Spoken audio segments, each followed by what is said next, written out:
کی بیوی کے قائل اور صوفیاء کے گروہ اور عیسائیوں کے نقش قدم پہ چلتے ہوئے یہی عقیدہ رکھتا ہے کہ محمد الرسول اللہ صلی اللہ علیہ وسلم بھی نور من نور اللہ ہے. عیسائیوں نے کہا عیسیٰ ابن اللہ ہے, عیسیٰ بیٹا اللہ کا, تو صوفیاء نے کہا کہ نہیں, محمد صلی اللہ علیہ وسلم نور ہے اللہ کے نور کا. یہ اللہ کے برابر بنانا, یہ اللہ کا شریک بنانا, یہ اللہ کا ساتھی بنانا, یہ اللہ کا ہمسر بنانا. نجومیوں کا شرک بھی اسی قسم کا ہے. وہ ستاروں کے اندر کمال مانتے ہیں کہ اس نظام کو جو چلا رہے ہیں یہ آسمان کے ستارے ہیں, یہ جو چاہتے ہیں کرتے ہیں. آپ انڈیا پاکستان والے بھائیوں نے اپنے ہاں کے سنڈے میگزین کے اندر ایک پیج دیکھا ہوگا. آپ کا یہ ہفتہ کیسا گزرے گا؟ آپ کا ستارہ فلاں ہے, آپ کا ستارہ فلاں ہے. آپ کے ستارے کے مطابق آج کل آپ پر پریشانی آنے والی ہے, اور آپ کے ستارے کے مطابق آج کل آپ کو رزق میں فراخی ہونے والی ہے.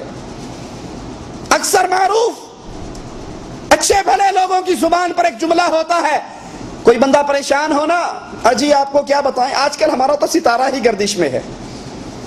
ستارہ گردش میں ہو, حالات بدل جاتے ہیں. یہ ستارے مدبر ہیں جہاں کے. آپ یاقوت پتھر پہنا کریں, یہ یاقوت جو ہے, یہ عقیق جو ہے, آپ کے ستارے برج کے ساتھ ملتا ہے, اور جب اس کو پہنیں گے تو فائدے مل جائیں گے. وہ اس جہان کا نظام چلانے والے ان ستاروں کو سمجھتے ہیں, جو ستارے جو محض اللہ کی مخلوق ہے, اللہ نہیں, رب نہیں. یہ بھی شرک کی قبیح قسم. اور افسوس کہ ہمارے ہاں یہ شرک اتنا پھیلا ہوا, نجومیوں کا شرک, نجومیوں کی غلاظت اتنی پھیلی ہوئی. اچھے بھلے لوگ جا کر ان کے سامنے ہاتھ پھیلا کر بیٹھ جاتے ہیں, جناب پروفیسر صاحب,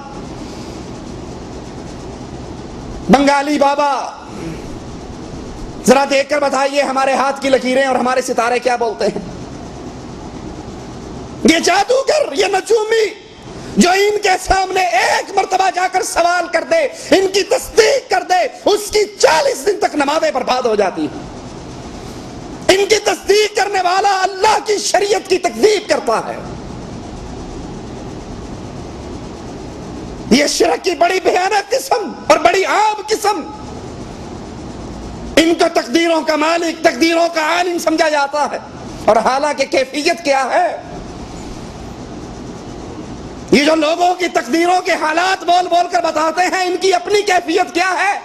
سڑک کے کنارے پر, فٹ پاتھ پر بیٹھے ہوئے, گندی مٹی ان کے منہ میں جا رہی. جو تمہاری تقدیر کا اتنا علم بتا دیتے ہیں, یہ اپنی تقدیر کیوں نہیں بدل لیتے؟ طوطا رکھا ہوا, طوطا اٹھتا ہے, انسانوں کی تقدیروں کا علم طوطا ایک پرچی نکال کر بتاتا ہے اور یہ پڑھ کر سنا دیتا ہے, جناب آپ کی قسمت میں یہ لکھا ہے. یہ قسمتوں کا حال, یہ غیب اللہ کے علاوہ اور کوئی نہیں جانتا.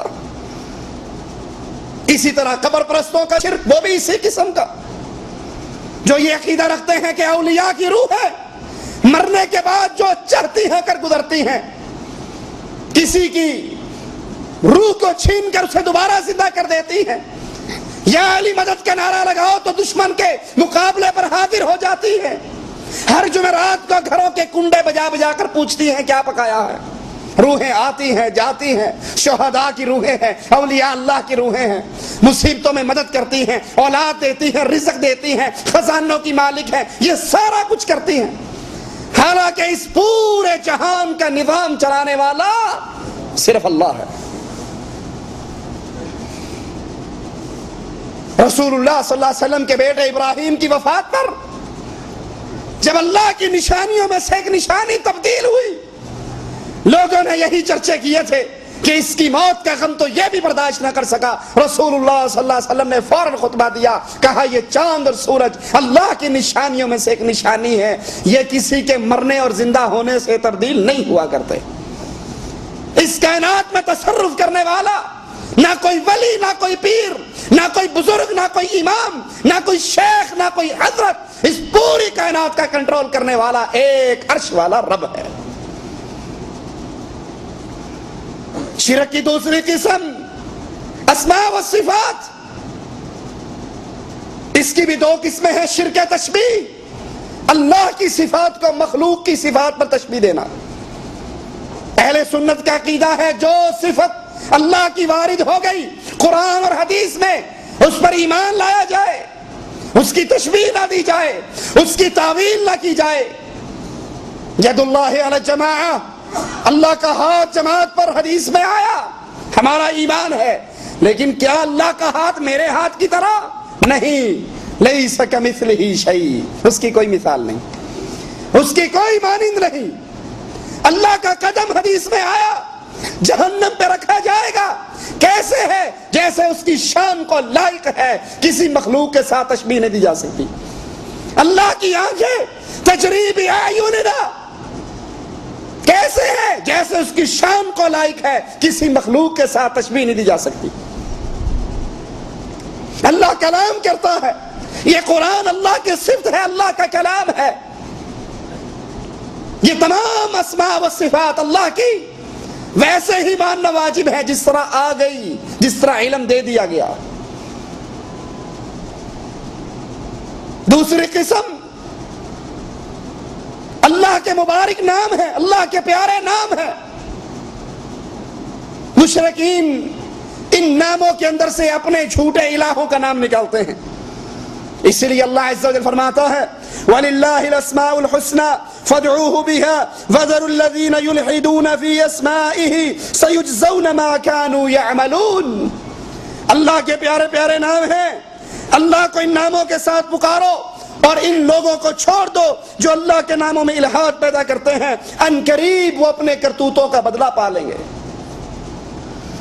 اللہ کے ناموں میں الحاد سے مراد شرک ہے، جس کی ایک صورت اللہ کے نام الالہ، مشرکین نے الالہ نام میں سے اپنے بزرگ کا نام اللات نکالا، جیسے اللہ الالہ ہے، یہ اللات ہے۔ اسی طرح اللہ کا نام العزیز، اس میں سے مشرکین نے العزہ نکالا۔ یہ اللہ کے اسماء، اللہ کے ناموں کے ساتھ الحاد ہے، جس کے بارے میں مالک کہہ رہا ہے ان سے الگ ہو جاؤ، جو میرے ناموں میں الحاد کرتے ہیں، یہ قیامت کے قریب، یہ قیامت والے دن ان قریب ان کے کرتوتوں کا بدلہ دے دیا جائے گا۔ شرک کی تیسری قسم، یہ کینسر ہے مسلمان بھائی، یہ کینسر ہے، اس کا علاج صرف توبہ ہے، اور اگر اس شرک کی حالت میں بغیر توبہ کے کوئی انسان مر جاتا ہے، وہ اللہ کے انبیاء کا رشتہ دار بھی کیوں نہ ہو، وہ نبی کا باپ ہو، بیٹا ہو، بیوی ہو، چچا ہو، کہہ دیا جاتا ہے جیسے اور لوگ جہنم میں جا رہے ہیں تم بھی جہنم کے اندر داخل ہو جاؤ۔ یہ شرک معاف نہیں ہوگا۔